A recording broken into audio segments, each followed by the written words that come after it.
నీలక రాసి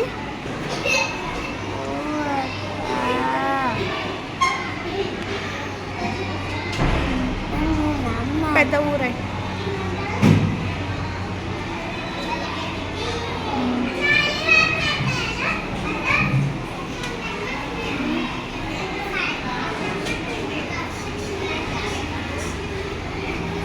రూరై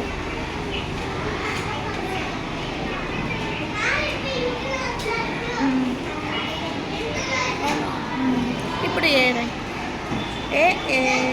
ఏలుక నెక్స్ట్ ఇంకొక ఇక్కడ రాయి ఏనుగు అను